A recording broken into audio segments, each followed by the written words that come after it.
In Yazd, in the first millennium before Christ, you can watch desert builders solve your blackout problem in silence. You do not hear a compressor, you do not hear a motor, you hear wind. Hot air drops through a tower. Then that air passes over cold, underground water moving through a qanat. The air slows, cools, and settles into rooms that would otherwise bake. It happens with gravity, stone, water, and pressure. Nothing more. That was more than 2,700 years ago. The physics has not changed. The materials still sit in hardware stores across America. The only thing that changed is that someone decided you should buy the machine instead. The Amish, who settled Lancaster County in the early 1700s, brought this knowledge from the Palatinate. The knowledge never died there. You can still feel it in stone springhouses, deep cellars, vented attics, and houses that never needed summer panic. What got sold to you as innovation was often just amnesia. Here is the promise. You do not need a roaring generator and a gasoline line to keep a house livable in a blackout. You need to understand why 54 to 56 degrees still waits under your feet even when the air outside hits 95. And yes, this works even if your house was built 50 years ago. And yes, this works even if you live in a city. Stay with me. Because what I found in Lancaster County uses the same physics the Persians used to cool summer rooms more than 2,700 years ago. The box is not magic. It is a low-power air plenum that borrows two stable temperatures your house already understands. The first is the earth below frost level. The second is the wet bulb drop that comes when moving air gives heat to water. The Pennsylvania Historical and Museum Commission says root cellars in rural Pennsylvania use the year-round constant temperature below frost level, around 50 to 55 degrees Fahrenheit. The U.S. Department of Energy says evaporative cooling can reduce incoming air by 15 to 40 degrees Fahrenheit in dry climates. Put those two facts together, and the machine starts to look embarrassingly wasteful. Your body already knows this. Sweat cools you because evaporation steals heat fast. A spring house cools milk because moving water and stone reject heat all day. A buried airline does the same job like a car radiator in reverse. Heat leaves, cooler air stays. Call it an effective coefficient of performance. With a 43 to 68 watt fan moving tempered air, you can get roughly 12 to 18 units of cooling effect for every 1 unit of electrical input. A conventional central air conditioner usually lives closer to 3 to 4. That gap is the whole story. That gap represents a massive market in equipment, filters, refrigerants, service calls, and replacement cycles every year. And that is why you have never heard of this. I first felt it in Strasburg, in Lancaster County, during a sticky July afternoon. The gravel lot radiated heat through my boots. Then I stepped into a stone spring house beside a farmhouse lane, and the air dropped across my forearms so fast I stopped talking. I heard water first, then one swallow in the rafters. That was it. No condenser, no duct roar, no fan hum, just water, stone, shade, and a room that felt 20 years older than the weather outside. Later, I asked Eli why the house stayed so, even by evening. Eli smiled and said, "You cool the mass first." That sentence stayed with me. 4 generations in that family had used the same logic, and the older pieces reached back to Pennsylvania German practice from the Palatinate. The Pennsylvania Historical and Museum Commission's Lancaster Plains study from 2008 confirms spring houses and vaulted cellars as essential cooling and dairy spaces across Lancaster farms. If you think that sounds local, go back farther. In Yazd, you can still trace badgers above rooflines and qanats below the ground. UNESCO describes the Persian qanat system as a gravity-fed technology maintained over centuries, and water history records wealthy homes using shafts and underground streams to cool interior rooms in summer. Then move west again. Ancient Egyptians hung wet reeds in windows more than 3,300 years ago. Carrier's own historical summary admits that point in plain language. The Romans pushed cool water through walls and relied on heavy masonry to slow summer heat. No conference call connected any of those places. No patent office coordinated the answer. Every civilization that mastered extreme heat arrived at the same answer independently.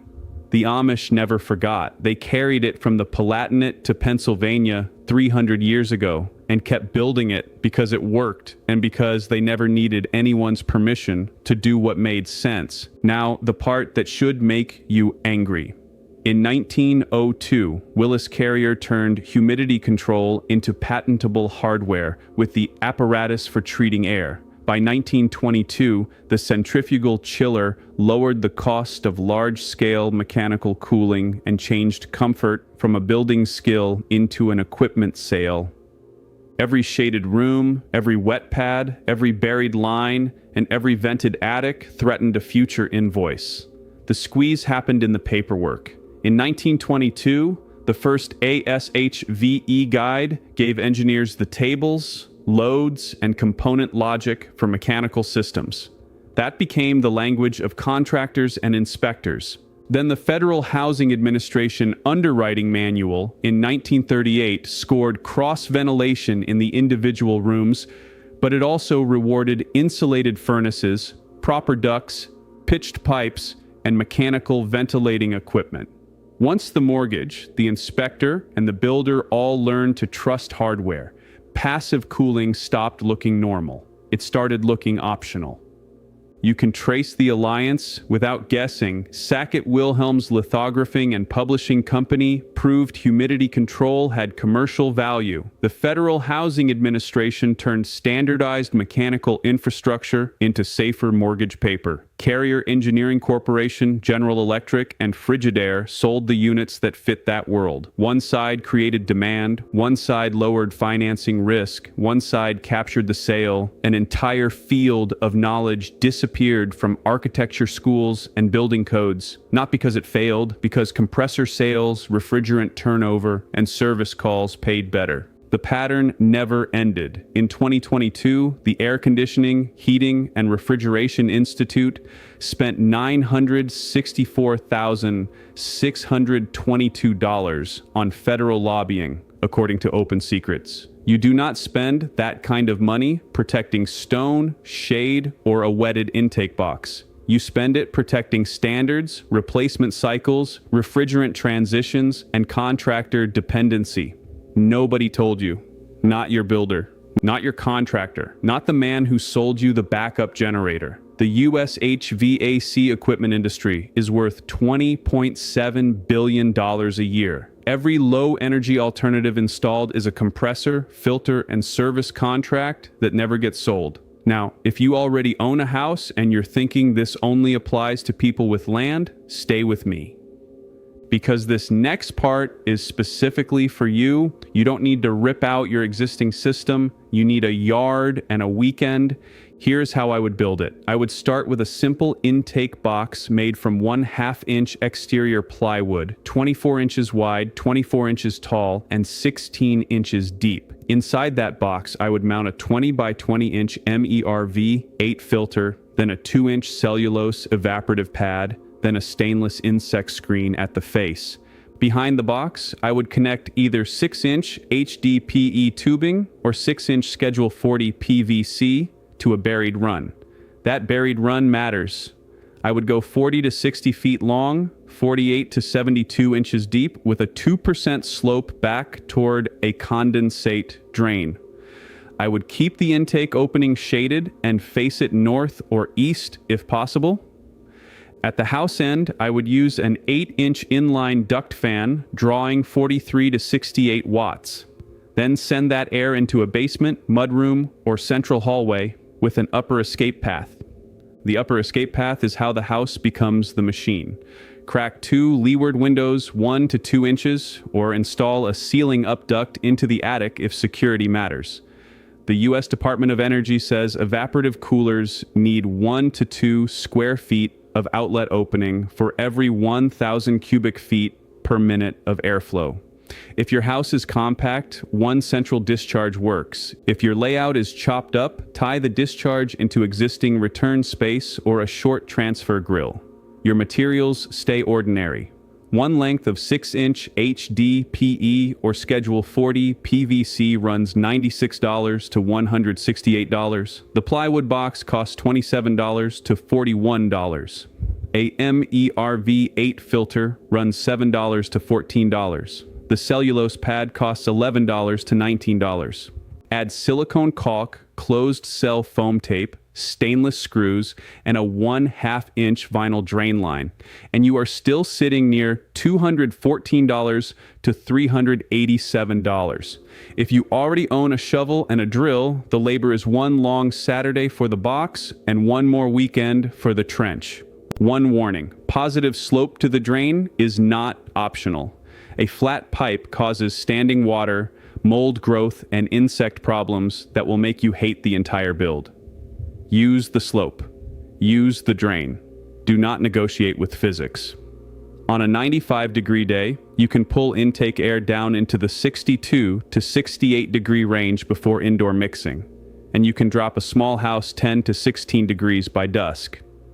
In a dry climate, the wetted pad deepens that drop. In a humid climate, the buried line still tempers the intake and the fan still moves heat out. It never changes. Heat must go somewhere. Maintenance stays human scale. Rinse the pad once a month in peak summer. Replace the filter once a season. Flush the drain line once a year. If you built the pipe right and kept sunlight off the box, the buried run should need attention only every 8 to 12 years.